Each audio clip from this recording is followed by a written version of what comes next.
Hello, good morning friends. This side Priyanka Saxena. चलिए अब हम सब मिलके आज शुरू करेंगे ऑडिटिंग। सब मिलके पढ़ेंगे और समझेंगे auditing. A very simple subject, although उसमें टर्म्स जो है, लैंग्वेज जो है, कहीं कहीं टेक्निकल आ सकती हैं, but very easy to understand because ये हमारे डे टू डे लाइफ से कनेक्टेड है। यानी अगर आप पूरे लॉ का लॉजिक समझने की कोशिश करेंगे तो आप साथ साथ ही खुद ही लॉ इसका ड्राफ्ट कर लेंगे। आइएगा शुरू करते हैं ऑडिटिंग। ऑडिट का मतलब क्या होता है?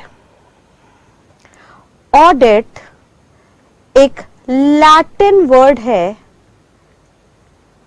जिसका मतलब है टू एग्जामिन, कुछ एग्जामिन करना, चेक करना।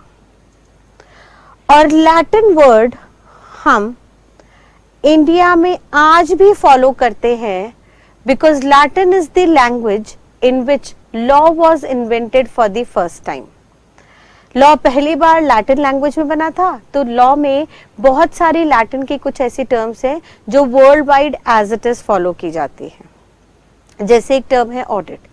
ऑडिट का लिटरल मीनिंग है टू एग्जामिन, और ऑडिटिंग का मतलब होगा द प्रोसेस ऑफ एग्जामिनेशन। बहुत सिंपल सी बात है, ऑडिट का मतलब एग्जामिन और ऑडिटिंग का मतलब होगा द प्रोसेस टू एग्जामिन। अब क्या एग्जामिन करना है, हमें इसके बारे में थोड़ा सा लॉजिक समझना है। आइएगा समझिए, एक कंपनी है। कंपनी क्या होती है? It is a separate legal entity. Separate legal entity का मतलब क्या होता है? सर, इस कंपनी में जो पैसा होगा, जो फंडिंग होगी, वो शेयर होल्डर्स क्रिएट करेंगे, शेयर होल्डर्स कंट्रीब्यूट करेंगे, और उस पैसे की मैनेजमेंट की जिम्मेदारी होगी बोर्ड ऑफ डायरेक्टर्स की। शेयर होल्डर्स खुद डायरेक्टर्स अपॉइंट करेंगे, और जो डायरेक्टर्स शेयर होल्डर्स ने चुने हैं उन लोगों की जिम्मेदारी होगी कि वो पैसा जो शेयर होल्डर्स ने दिया है उसको मैनेज करें। हाउएवर, कंपनी एक सेपरेट लीगल एंटिटी होगी। इसका मतलब शेयर होल्डर्स रहे ना रहे, डायरेक्टर्स रहे ना रहे, company as a third artificial person exist करती रहेगी, हमेशा चलती रहेगी। It is a perpetual succession. आप लोगों ने बचपन से 11-12 से ये बातें पढ़ी होंगी। तो सर, शेयर होल्डर कंपनी के रहे ना रहे, डायरेक्टर्स रहे ना रहे, आए दिन बदलते रहे, बट कंपनी की एग्जिस्टेंस हमेशा चलती रहेगी अनलेस अंटिल उसे वाइंड अप करके डिसॉल्व ना किया जाए। ठीक है। अब इस सेपरेट लीगल एंटिटी में काम कैसे होता होगा, सोचिए। शेयर होल्डर्स पैसा डालते हैं कंपनी के अंदर, but they are very large in numbers। very large in numbers का मतलब क्या है? सर, हजारों लाखों लोगों ने कंपनी में पैसा इन्वेस्ट किया होगा, बट अगर इन हजारों लोगों को हम कहें कि भाई साहब कंपनी का daily affair, daily management manage कीजिए, तो आए दिन झगड़ा होता रहेगा। बिकॉज कोई भी एक छोटे से छोटा डिसीजन लेना है, बड़े से बड़ा डिसीजन लेना है, इतने सारे लोगों को इकट्ठा करके उनसे पूछना उस डिसीजन के लिए is a very clumsy thing. बहुत ही कंफ्यूजिंग एस्पेक्ट है, बिकॉज हर किसी को एक ही बात पे एग्री कराना is next to possible, is bit difficult. तो भाई साहब, 1000 शेयर होल्डर्स हैं, 1000 शेयर होल्डर से पूछा जाए कि कंपनी में हम डिसीजन मेकिंग के टाइम पे किसी एक्स पर्सन को एज एन एम्प्लॉय अपॉइंट करें या नहीं, तो उन 1000 लोगों से कंसेंट प्राप्त करना बहुत टाइम कंज्यूमिंग प्रोसेस है। तो सरकार कहती है, लॉ कहता है कि हम इन शेयर होल्डर्स को पावर देते हैं, वो खुद अपने में से या कुछ रिस्पेक्टिव केसेस में बाहर के बंदों को डायरेक्टर्स चुन सकते हैं।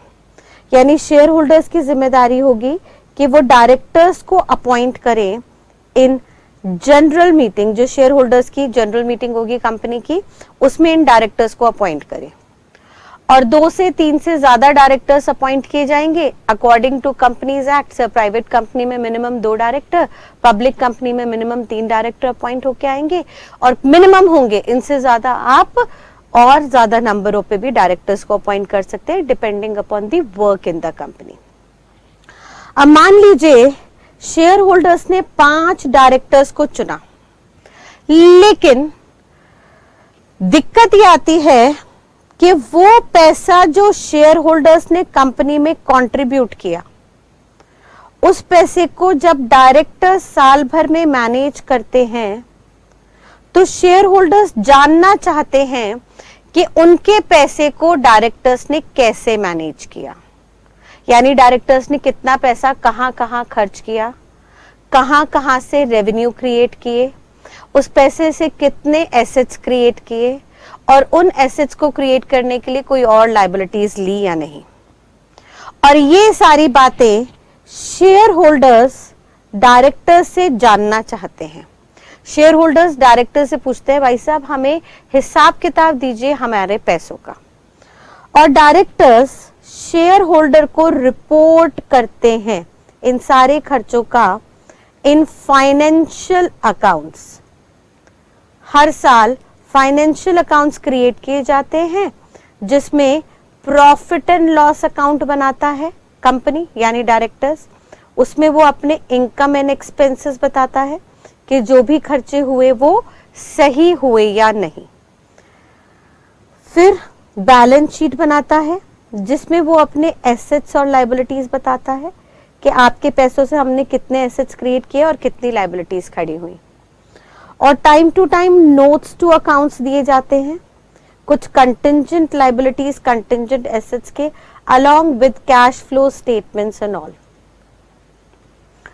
अब board of directors share holders को रिपोर्ट करता है अंडर फाइनेंशियल अकाउंट्स, और शेयर होल्डर्स के हाथों में जो कागजात आते हैं फाइनेंशियल अकाउंट्स के, पीएनएल बैलेंस शीट के, वो ये जानना चाहता है कि इन अकाउंट्स में डायरेक्टर्स ने एक एक खर्चा, एक एक रेवेन्यू का आइटम सही लिखा है या नहीं। तो कंपनीज एक्ट कहता है कि सर शेयर होल्डर्स को जानना है कि ये फाइनेंशियल अकाउंट्स में जितने भी खर्चे हैं वो ट्रू एंड फेयर हैं या नहीं, करेक्ट हैं या नहीं।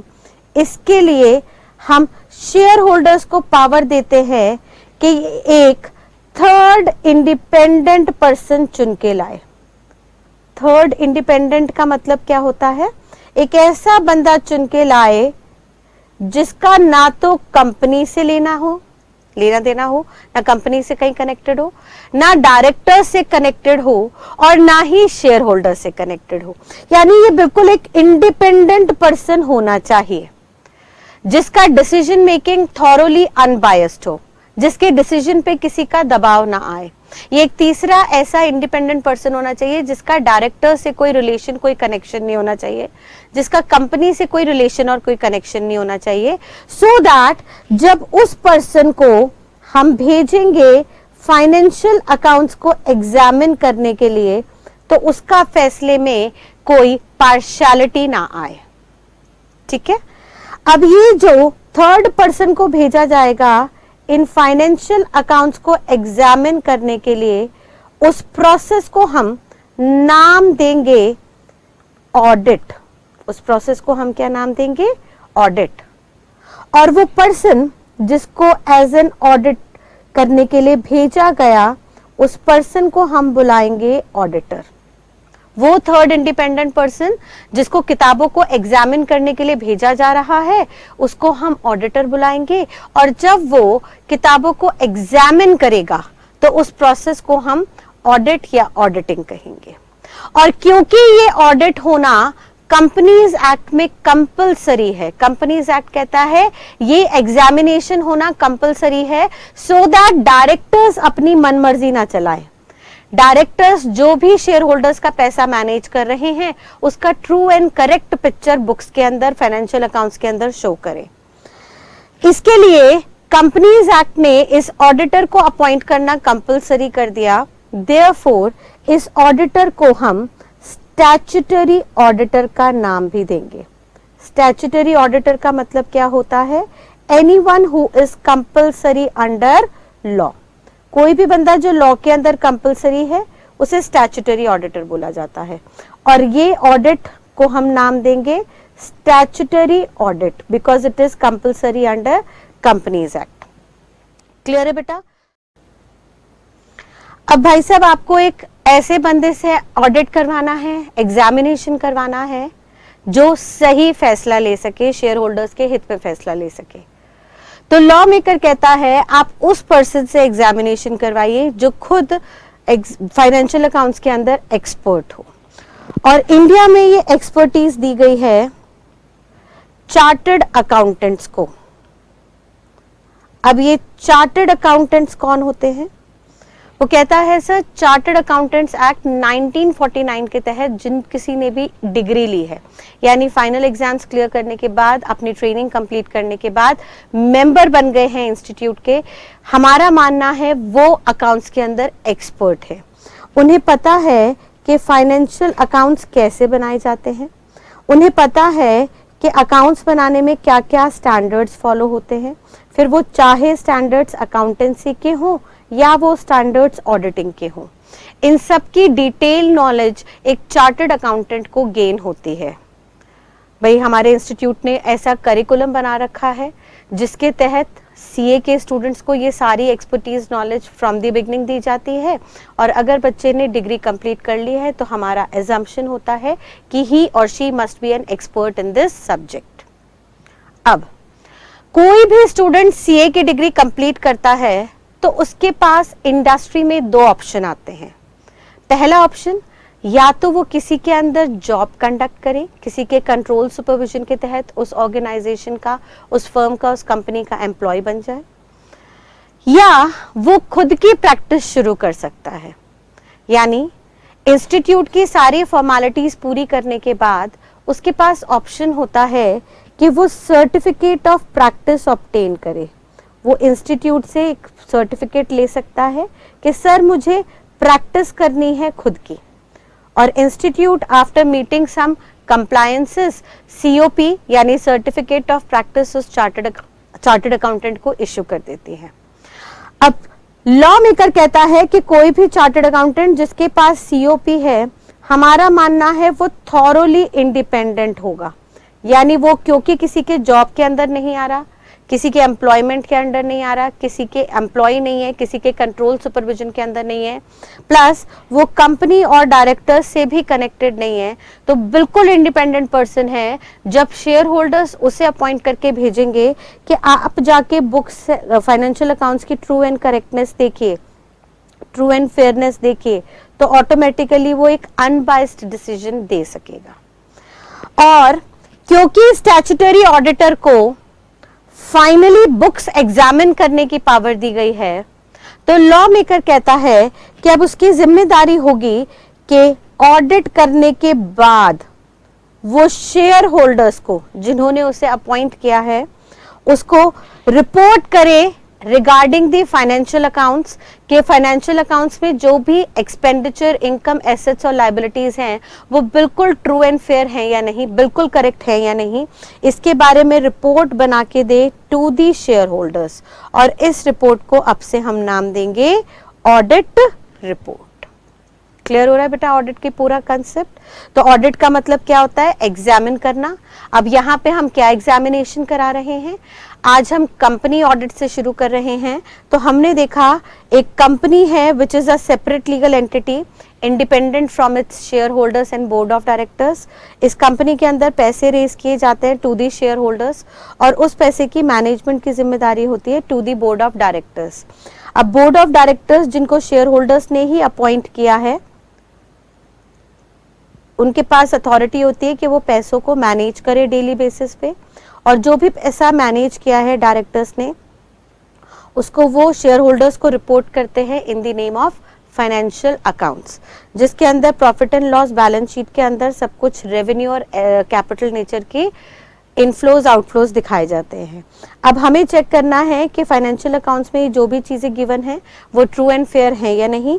तो उसके लिए शेयर होल्डर्स जिसका एक्चुअली पैसा लगा हुआ है कंपनी के अंदर, उसको हम पावर देते हैं कि वो एक थर्ड इंडिपेंडेंट पर्सन को अपॉइंट करके लाए। जनरली ये पावर शेयर होल्डर्स के पास होती है क्योंकि पैसा उनका लगा हुआ है, तो उनको पावर दे दी जाती है कि आप एक थर्ड इंडिपेंडेंट पर्सन को अपॉइंट करके लाइए और उसको अधिकार दे दीजिए कि वो फाइनेंशियल अकाउंट्स की ट्रू एंड फेयरनेस की करेक्टनेस को एग्जामिन करे, और इस एग्जामिनेशन को हम नाम देते हैं ऑडिट। जो पर्सन ये ऑडिट करता है उस पर्सन को हम बुलाते हैं ऑडिटर, और क्योंकि ये ऑडिट कंपनीज एक्ट में कंपलसरी है, देयरफॉर इस ऑडिट को हम कहते हैं, कंपनी के ऑडिट को हम कहते हैं स्टैट्यूटरी ऑडिट। और जो बंदा इस ऑडिट को कर रहा है उस पर्सन को हम नाम देते हैं स्टैट्यूटरी ऑडिटर। ये जो स्टैट्यूटरी ऑडिटर है, क्योंकि ये फाइनेंशियल अकाउंट्स को एग्जामिन कर रहा है, तो we presume that he must be an expert in preparation and maintenance of financial accounts. Therefore हमने इसकी कंडीशन डाली कि he must be a CA having a certificate of practice so that he can pass an independent decision. और जो भी decision होता है इसका, यानी वो डिसीजन सही है, यानी किताबों में जो भी खर्चे लिखे हैं वो सही है या नहीं है, करेक्ट है या इनकरेक्ट है, ये सारे फैसले ऑडिटर शेयर होल्डर्स को रिपोर्ट करता है under a document known as audit report. Clear है बेटा? चलिए आइए शुरू करते हैं। ये तो एक इंट्रोडक्शन था, ब्रीफिंग था। इस बात को हम आगे बढ़ाते हैं कंपनीज एक्ट के कंप्लायंस में। कंपनी ऑडिट के बारे में कंपनीज एक्ट 2013 के अंदर बहुत सारी कंडीशंस एंड रेस्ट्रिक्शंस डाली गई, जिनको हम एक एक करके देखते हैं। कंपनीज एक्ट में चैप्टर 10 है, this is chapter 10 in Roman capital में चैप्टर 10 है, जो ऑडिट एंड ऑडिटर्स के बारे में बात कर रहा है। और उसके अंदर एक सेक्शन है, सेक्शन 141, जो हमें ऑडिटर की क्वालिफिकेशंस एंड डिसक्वालिफिकेशंस के बारे में बताता है। सबसे पहले हम जब क्वालिफिकेशंस पे जाते हैं तो हमने देखा ये क्वालिफिकेशन कौन होने चाहिए, कौन सा बंदा होना चाहिए, a chartered accountant having certificate of practice, यानी he must be a CA having COP. ठीक है, लॉजिकली हमने देखा सर क्योंकि आप फाइनेंशियल अकाउंट्स को एग्जामिन करा रहे हैं तो हम तो उसी से एग्जामिनेशन कराएंगे जिसको फाइनेंशियल नॉलेज है, फाइनेंशियल अकाउंट्स की एक्सपर्टीज है, और मोर ओवर उस पे वो बंदा सेल्फ प्रैक्टिस में होना चाहिए जिससे उसका डिसीजन कहीं पे भी बायस्ड ना हो, अनपार्शियल फैसले ले सके while determining whether books of accounts are true and fair और नॉट। ठीक है, दूसरा वो कहता है he can be an individual. वो कौन होना चाहिए? एक इंडिविजुअल होना चाहिए, या एक पार्टनरशिप फर्म भी हो सकती है, and this firm can be LLP limited liability partnership और अदरवाइज ऑल्सो। यानी अगर कोई फर्म इंडियन पार्टनरशिप एक्ट के तहत रजिस्टर्ड है या रजिस्टर्ड नहीं भी है बट वहां पे 2 या 2 से ज्यादा पार्टनर मिलके काम कर रहे हैं, या कोई लिमिटेड लाइबिलिटी पार्टनरशिप है which is a separate legal entity again because उसका रजिस्ट्रेशन होना जरूरी है, तो वो दोनों भी आपका ऑडिट कर सकते हैं, बशर्ते majority of its partner must be a CA having certificate of practice। वो क्या कहना चाह रहा है सर? मेजॉरिटी का मतलब क्या होता है? More than 50%।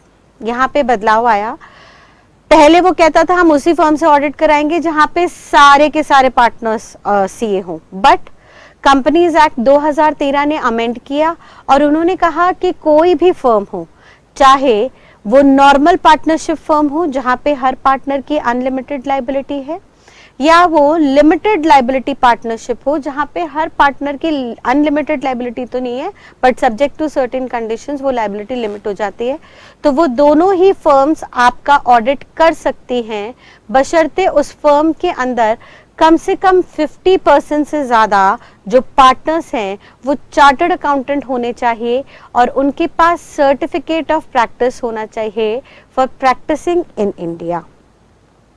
ठीक है, वो इंडिया में प्रैक्टिस कर सके। आगे वो क्या कह रहा है?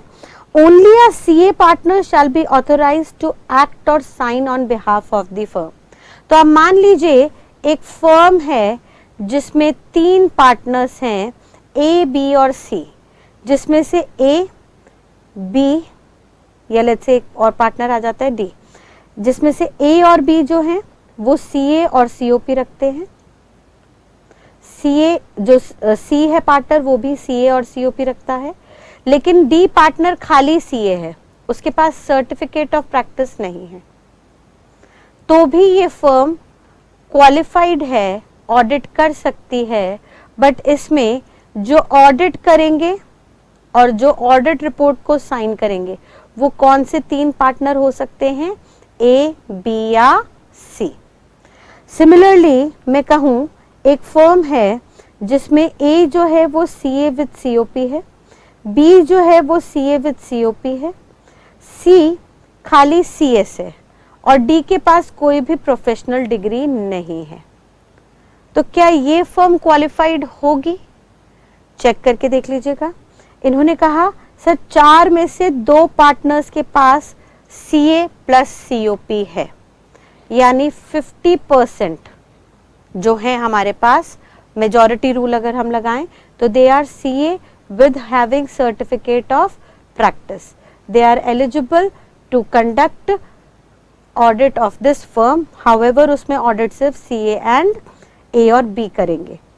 थर्ड में कह दूं खाली इसमें A है चार्टर्ड अकाउंटेंट जिसके पास COP है, दूसरा बंदा CS है, तीसरा बंदा CMA है और चौथे बंदे के पास प्रोफेशनल डिग्री ही नहीं है, तो क्या ये फर्म ऑडिट कर सकती है? सवाल ही पैदा नहीं होता। यहाँ पे मेजॉरिटी जो लोग हैं वो CA नहीं है, therefore this firm is not qualified to conduct the audit। ठीक है बेटा, क्लियर है? तो उन्होंने कहा कौन सी पार्टनरशिप फर्म ऑडिट कर सकती है, जिसके अंदर majority of the partners must be CA having certificate of practice in India. This is all about qualification.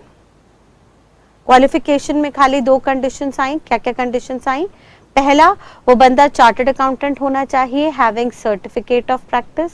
दूसरा, वो इंडिविजुअल हो या फर्म हो, बट फर्म के अंदर majority of the partners must be CA having certificate of practice to practice in India. And जो भी partners हैं जो CA और COP दोनों रखते हैं, सिर्फ वही पार्टनर्स ऑडिट का एक्ट कर सकते हैं और फाइनली उन्हें जो ऑडिट रिपोर्ट बना के देनी है उसमें साइनिंग अथॉरिटी भी सिर्फ और सिर्फ वही पार्टनर्स रहेंगे। ठीक है बेटा, चलिए नेक्स्टली सेक्शन 141 का सबसेक्शन 3 आया जो बात कर रहा है डिस्क्वालिफिकेशन की।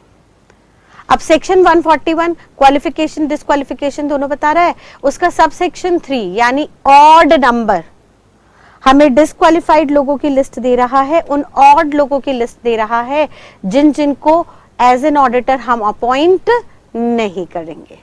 ठीक है, तो अब हम नेक्स्ट सेक्शन देखते हैं, सेक्शन 141 सबसेक्शन 3। ये क्या कह रहा है, आइएगा समझते हैं। सेक्शन 141 सबसेक्शन 3 ने कहा he must not be a body corporate except LLP, except limited liability partnership. वो जो भी ऑर्गेनाइजेशन है वो बॉडी कॉर्पोरेट नहीं होनी चाहिए। अब ये बॉडी कॉर्पोरेट का मतलब क्या होता है बेटा, ध्यान से सुनिएगा। बॉडी कॉर्पोरेट का लिटरल मीनिंग होता है एनी सेपरेट लीगल एंटिटी, कोई भी ऐसी ऑर्गेनाइजेशन जिसकी लॉ की निगाह में सेपरेट अस्तित्व है, जैसे company, trust, cooperative society, etcetera etcetera etcetera. इसमें LLP भी आती है, बट ऑडिटर के लिए LLP को यहां से डिस्क्वालिफिकेशन से हटा दिया गया। LLP को डिस्क्वालिफिकेशन से हटा दिया, इसका मतलब क्या है, LLP shall be qualified to be appointed as the statutory auditor of the company. अब कारण समझते हैं कि बॉडी कॉर्पोरेट को क्यों डिस्क्वालिफाई किया। एक बार रीजन देखिएगा। सर मान लीजिए कंपनी है एक्स लिमिटेड। अब इस कंपनी के अंदर शेयर होल्डर्स ने पैसे लगाए थे और उसकी मैनेजमेंट देख रहा था बोर्ड ऑफ डायरेक्टर्स। और ऐसे में एक दूसरी कंपनी है वाई लिमिटेड जिसमें मेंबर्स हैं chartered accountants having certificate of practice. यानी वाई लिमिटेड जो एक कंपनी है उसके मेंबर्स क्वालिफिकेशन की कंडीशन सेटिस्फाई कर रहे हैं। सारे मेंबर्स, मेजॉरिटी मेंबर्स सीए भी हैं और उनके पास सर्टिफिकेट ऑफ प्रैक्टिस भी है। अब वाई लिमिटेड को अगर हम as an statutory auditor appoint करते हैं और वाई को कहते हैं आप स्टैट्यूटरी ऑडिट कीजिए, तो क्या प्रॉब्लम है? क्यों नहीं उन्हें क्वालिफाई किया जा रहा? समझते हैं। सर आपने कंपनीज एक्ट में पढ़ा होगा कि जब भी किसी कंपनी के मेंबर्स जुड़ते हैं तो जनरली मेंबर्स की लायबिलिटी लिमिटेड होती है। लिमिटेड लायबिलिटी का मतलब क्या होता है? लिमिटेड लायबिलिटी का मतलब क्या है कि कल को अगर ये कंपनी कुछ फ्रॉड करती है, कुछ लॉस इनकर करती है, तो मेंबर्स कंपनी के प्रति एक स्पेसिफाइड अमाउंट तक ही लिमिटेडली लायबल होंगे। उसके अलावा ये मेंबर्स किसी और चीज के लिए लायबल नहीं होंगे। मान लीजिए मेंबर्स की लायबिलिटी है 10 लाख रुपए की, ठीक है, let's say for example liability है 10 लाख रुपए की, और वाई लिमिटेड जब ऑडिट करती है तो इस ऑडिट के दौरान फ्रॉड होता है 50 करोड़ का। अब ये फ्रॉड खुला और कंपनी यानी कंपनी के शेयर होल्डर्स वाई लिमिटेड के पास पहुंचे इस फ्रॉड का कंपनसेट कराने के लिए। यानी शेयर होल्डर्स ने कहा वाई लिमिटेड को कि सर आपने इस फ्रॉड में हेल्प किया, मैनेजमेंट तो फ्रॉड कर ही रही थी, आपने उस पे और स्टैंपिंग कर दी, अप्रूवल दे दिया कि हाँ भाई जो हो रहा है वो सही हो रहा है। इसका मतलब आप दोनों ने मिली भगत की। भाई डायरेक्टर ने गड़बड़ की, आपने कहा नहीं नहीं सब कुछ सही है, डायरेक्टर्स कुछ गलत नहीं कर रहा। बाद में डिटेल में एग्जामिनेशन करवाने के बाद हमें पता लगा नहीं सर गड़बड़ तो हुई है, और उस गड़बड़ में वो भी डायरेक्टर्स भी जुड़े हैं और आप भी जुड़े हैं। अब आपने जितने की गड़बड़ की, आपने शेयर होल्डर्स के जितने पैसे का मैनिपुलेशन किया, फ्रॉड किया, इसके लिए आप दोनों पार्टी जिम्मेदार हो। डायरेक्टर्स भी जिम्मेदार हैं और ऑडिटर भी जिम्मेदार है। बट बताइए वाई लिमिटेड जिसका पेड अप कैपिटल ही 5 लाख रुपए का है और उसमें उसके मेंबर्स की लायबिलिटी 10 लाख रुपए है, क्या वो कभी भी इस फ्रॉड के अमाउंट को कंपनसेट कर पाएगा? मान लो 50 करोड़ में से 25 करोड़ शेयर होल्डर्स को लौटाने हैं मैनेजमेंट ने और 25 करोड़ लौटाने हैं स्टैट्यूटरी ऑडिटर ने। तो क्या statutory auditor being a Y limited separate legal entity share holders को कंपनी को 25 करोड़ कभी भी दे पाएगा? पॉसिबल ही नहीं है सर। कंपनी जो है वो सेपरेट लीगल एंटिटी है, यानी उसके मेंबर्स का कंपनी से कुछ लेना देना नहीं है। कल को मेंबर्स रहे ना रहे कंपनी फिर भी एग्जिस्टेंस में रहेगी और जो भी मेंबर्स है उनकी कंपनी के प्रति लायबिलिटी लिमिटेड है which is up to 10 lakh. तो जब स्टैट्यूटरी ऑडिटर यानी वाई लिमिटेड से 25 करोड़ मांगे जाएंगे तो वाई लिमिटेड कितना दे पाएगा? सर 5 लाख जो उसका पेड अप कैपिटल है प्लस 10 लाख जो वो शेयर होल्डर्स मेंबर से ले सकता है, यानी मैक्सिमम वो 15 लाख की ही लायबिलिटी पूरी कर पाएगा, बाकी पैसा वो किसी हालत में नहीं दे सकता। तो लॉ मेकर ने भी कहा सर कंपनी जहां पे सेपरेट लीगल एंटिटी है और उसके मेंबर्स, सर कंपनी तो आके एक्चुअली तो एग्जामिन नहीं करेगी ना, कंपनी तो अपना, ये आर्टिफिशियल पर्सन है तो कंपनी तो अपना काम अपने मेंबर से करवाएगी और मेंबर्स जो हैं जो एक्चुअली गड़बड़ कर रहे हैं, जो काम कर रहे हैं, जो गड़बड़ में सहयोग कर रहे हैं, उनकी तो लायबिलिटी ही लिमिटेड है। तो ऐसी सिचुएशन में लॉ मेकर ने कहा कि अब हम इस कंपनी के द्वारा दूसरी कंपनी का ऑडिट किसी भी हालत में नहीं करेंगे। क्लियर है बेटा? चलिए।